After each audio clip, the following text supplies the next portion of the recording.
جب وعدہ کر لیتا ہے کسی سے تو اس وعدے کو توڑ دیتا ہے، پورا ہی نہیں کرتا اس وعدے کو۔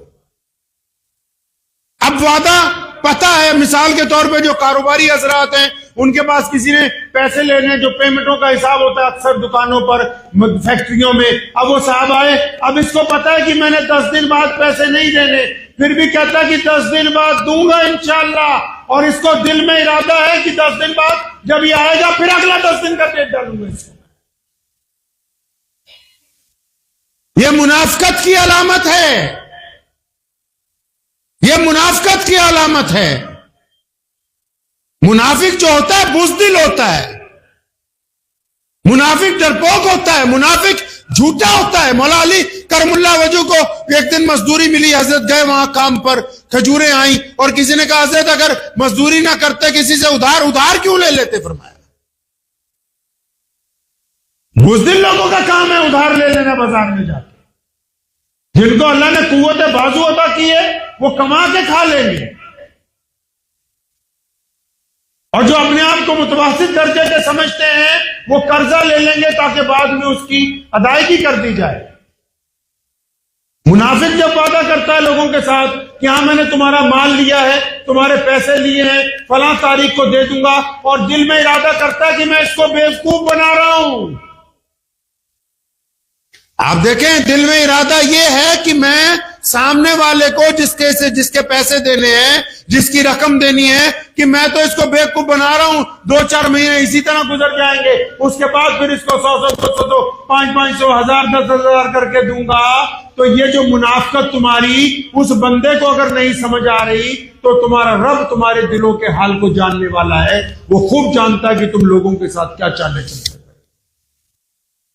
اللہ جانتا ہے ان چالوں کو، جو آپ لوگوں سے چالیں چلنا چاہتے ہیں، اللہ کریم جانتا ہے اس چالوں کو بھی آیا کس لیے، کرنا کیا چاہتا ہے یہ۔ چاہے وہ چالیں دیندار لوگ چلیں، چاہے وہ بغیر دیندار چلیں، چاہے وہ نمازی چلیں یا غیر نمازی چلیں، جو اللہ کی مخلوق کو دھوکہ دینے کے لیے جو لوگ چالیں چلتے ہیں، اللہ کریم چالیں ان کی جانتا ہے۔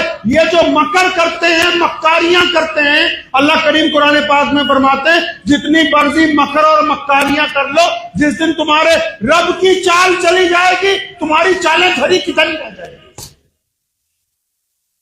اس دن حیران ہو کے دیکھو کہ یہ کیا ہو گیا، ہمیں تو پتا نہیں تھا کہ بازی اس طرح بھی پلٹی جا سکتی ہے، اندازہ نہیں تھا۔ ہم تو یہ سمجھتے رہے کہ ہم کامیاب ہیں، کامیاب کہاں ہے؟ اپنی علامتوں کے اوپر غور کیوں نہیں کرتے؟ آئینے میں ایک خوبی ہے، آپ اس کے سامنے کھڑے ہو جائیں، وہ کبھی جھوٹ نہیں بولتا ہے۔ آئینے کے اندر ایک خوبصورتی کی بات یہ ہے کہ آپ آئینے کے سامنے کھڑے ہو جائیے، آئینہ کبھی جھوٹ نہیں بولتا۔ اسی طرح انسان کے ضمیر کے اندر اللہ نے خوبصورتی رکھی ہے۔ ہم اوپر سے جتنا مرضی جھوٹ بولنے کی کوشش کریں، جتنی مرضی بناوٹ بنانے کی کوشش کریں، جتنی مرضی چرب زبانی چلائیں، جتنی مرضی چالیں چلاتی رہے، آپ رات کو بستر پر لیٹیں گے، اندر سے ضمیر ایک دفعہ ضرور کہے گا کہ میاں فلاں جو کام کر کے آئے ہو یہ اللہ اور اس کے رسول صلی اللہ علیہ وسلم کو پسند نہیں ہے، فلاں کے ساتھ جو ٹھگی ماری ہے، فلاں جگہ جو قوم کو گمراہ کرنے کی چالیں چلی ہیں، یہ رب اور رسول صلی اللہ علیہ وسلم کو پسند نہیں ہے۔ اور اگر یقین مانیے، سنو دل پہ ہاتھ رکھ کے، مسلمانوں، اگر کوئی ایسا مسلمان ہے اور جس کا ضمیر بھی اندر سے نہیں بولتا، اندر سے ضمیر بھی نہیں بولتا کہ فلاں کی بیٹی کے چکر میں، فلاں سے ٹھگی کے چکر میں، فلاں سے پیسے لے کے ان کے پیچھے لگا ہوا ہے، فلاں سے بے ایمانی کر رہا ہے، فلاں کو جھوٹ بول کے بھڑکا رہا ہے، فلاں کے رشتے توڑ رہا ہے، فلاں کے خلاف ناجائز سازشیں کر رہا ہے، فلاں کے دین کو نقصان پہنچانے کی کوشش کر رہا ہے، اگر یہ اندر سے دل بھی نہیں بول رہا،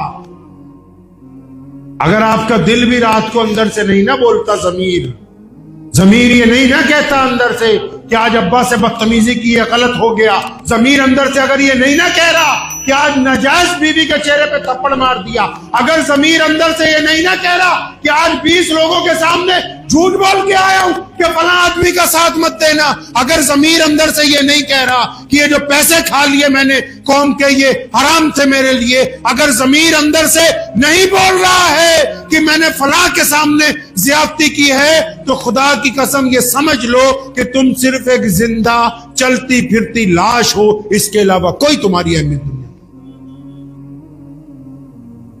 ایک زندہ چلتی پھرتی لاش، جس طرح بہت سارے لوگ ہوتے ہیں جن کے پاس صرف پیسہ ہے، رشتے نہیں ہیں، احساس نہیں ہے، تعلق نہیں ہے، محبت نہیں ہے، جانثاری نہیں ہے۔ اکیلا پیسہ کیا کرے گا؟ اکیلا پیسہ کیا کرے گا؟ اس کو کھایا نہیں جا سکتا، اس کو پیا نہیں جا سکتا۔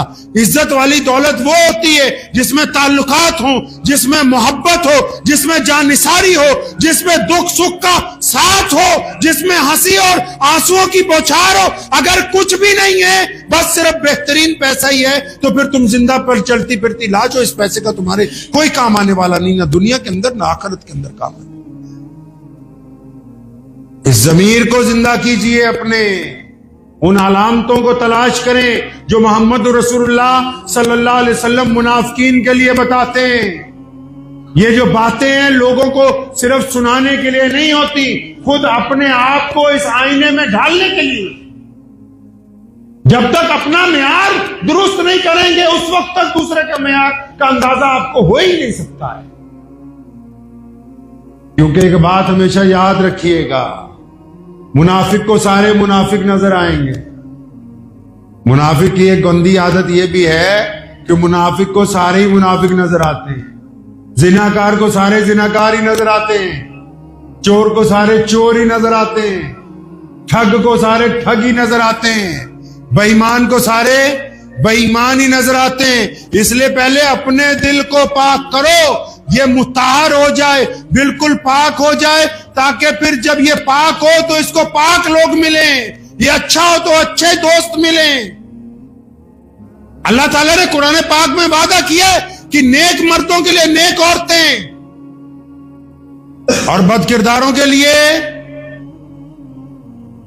اسی طرح سارے معاملے ہیں۔ نیک لوگوں کے دوست نیک ہوں گے، بدماشوں کے بدماش ہوں گے، دینداروں کے دیندار ہوں گے، گنڈوں کے گنڈے ہوں گے۔ اس بات کو ذہن نشین کریں، اپنی ذہنیت کو محمد رسول اللہ صلی اللہ علیہ وسلم کے حکم کے مطابق ڈھالے۔ پیارے پیغمبر علیہ السلام یہ چاہتے ہیں ہم سے۔ یہ علامتیں نبی علیہ السلام نے اسی لیے بیان فرمائی کیونکہ پیغمبر علیہ السلام چاہتے ہیں کہ ان کی امت میں یہ علامتیں نہ پائی جائیں۔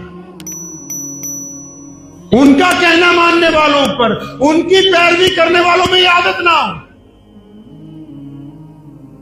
نیک بننے کے لیے، مومن بننے کے لیے دولت کی ضرورت نہیں ہے، اچھے کپڑوں کی ضرورت نہیں ہے، بہترین زبان کے نشو و نما کی ضرورت نہیں ہے، بہترین گاڑی اور گھروں کی ضرورت نہیں ہے۔ صرف بندے کا دل اور اس کا کردار بہتر ہونا چاہیے۔ یہ باقی چیزیں تو دنیاوی اسباب ہیں، یہ کم ہوتے رہیں گے، بڑھتے چلے جائیں گے۔ ان کے کم اور بڑھنے سے، دنیاوی اسباب کے بڑھنے سے انسان کے کردار کے اوپر فرق نہیں پڑتا۔